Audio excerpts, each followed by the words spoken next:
To help us understand the ins and outs of offshore accounts, we're joined by Lee Shepard, tax lawyer and contributing editor at Tax Notes. Lee, thank you for being here. We're talking about trillions of dollars being stashed away in these accounts, right? I mean, like trillions. Like, is it who we'd expect it to be? The mega-rich white men? The offshore account of yore that rich people have and that professionals have and that, dentists have, and people like that, was the account to hide the money from the non-moneyed spouse, or hide the money from the non-moneyed spouse in a divorce. I mean, that's the big non-tax use of these things, is when you're hiding your assets in a divorce, what happens is the other side gets a private detective, they find out about the account, but then we all march off to court and nobody can prove that you own the account. The other big use of the personal accounts is flat-out tax evasion. Well, if you don't audit rich people, they do stuff like putting their money in offshore accounts and not telling the IRS about it. Mr. Romney had a Swiss account, which was closed in about 2009 or 2010. It shows up on his 2010 tax return. In advance of the decision to run in 2012, there was a cleanup of things that would not look pretty above the fold, and the Swiss account was one of them, but there were other stuff. There were other investments that weren't going to look so attractive. It was not limited to tax things that wouldn't look pretty above the fold.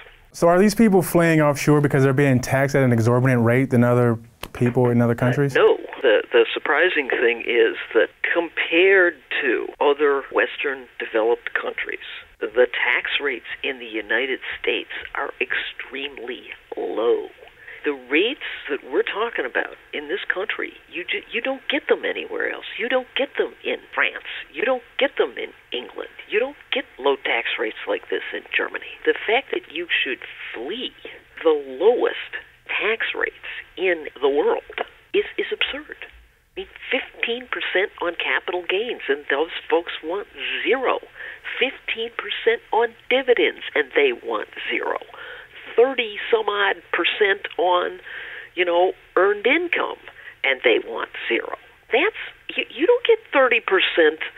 You don't get 38% on earned income in France as a rich person. So what you're basically saying is it comes down to greed. People are just being greedy. It is bizarre and inexplicable even to the bankers who serve these people that they would be fleeing the tax system of the United States. Now, Romney and Ryan are saying they want to close tax loopholes. Is there any chance that offshore tax havens might be one of them? Well, it depends on how you define it. I mean, when I was talking about the individual accounts, the law was in place. It wasn't being enforced. We have real problems now with our tax law being enforced. People who are wage earners, who get their taxes withheld from their wages and file their tax refund to earn every year to get a little refund, they're in a whole different world than businesses and private equity funds and extremely rich people whom the IRS has to argue with to get their taxes. We've had some very big lapses in tax enforcement in the past, decade or so. It's not a pretty sight. I mean, I've been doing this tax stuff for years and years and years, and things are not getting better.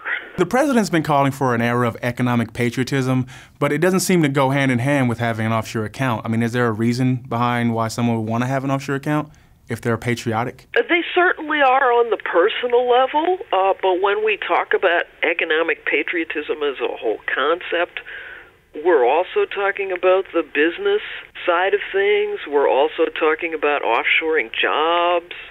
We're talking about a whole bundle of things that have hit the middle class and hit regular working people with jobs. So the middle class has been, seeing their lifestyle and seeing their benefits and seeing their incomes literally just being whittled away, as big companies offshore jobs, as investment managers like Mitt Romney, do things to shrink companies and do things to move production offshore. You see globalization talked about in the newspaper like it was something inevitable. Globalization. Oh, well, we're all supposed to slap our foreheads and walk away. Oh, well, globalization means we have to cut all these people's salaries and give them no medical benefits. That's ridiculous.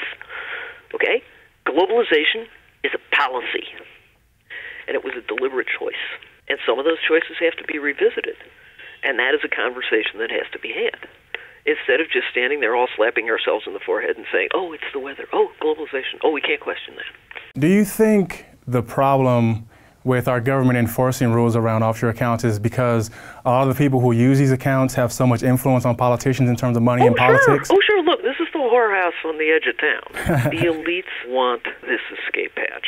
They want that place where the rules that apply to everyone else don't apply to them. So what can we as individuals do, if anything at all, to try to get people to pay their fair share or encourage people to pay their fair share? Well, most people are paying their fair share because 90% of the tax we collect is collected through withholding. What can you do to get people to pay their fair share? Well, what they do in Norway, publicly shame people for. If there's more enforcement and one or two people get heavily fined or get their names in the paper for doing stuff like this because they went to court, that eventually has an effect. It puts a name and a face on stuff that we've known has been going on for years. So it's really about raising awareness to out these people who should be paying more taxes. What people don't realize about Ronald Reagan is he was a much better actor than anybody thought. Because he convinced the American middle class that they were overtaxed, and they weren't.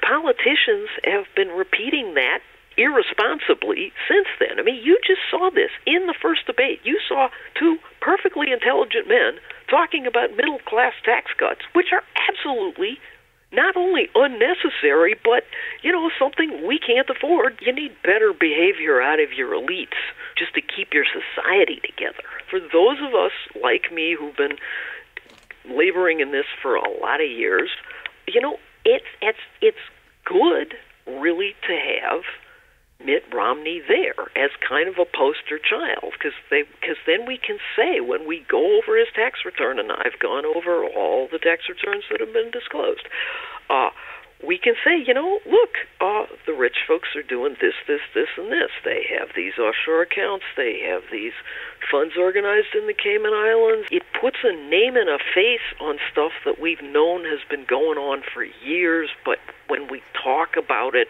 in a nameless sort of way, it just doesn't get people's attention. We've got the rules in place. We've just got to care to enforce them. Well, Lee, I want to thank you for being here and enlightening me and all of my viewers on just this immense amount of information about tax shelters, and keep fighting the good fight, and I thank you for being with us.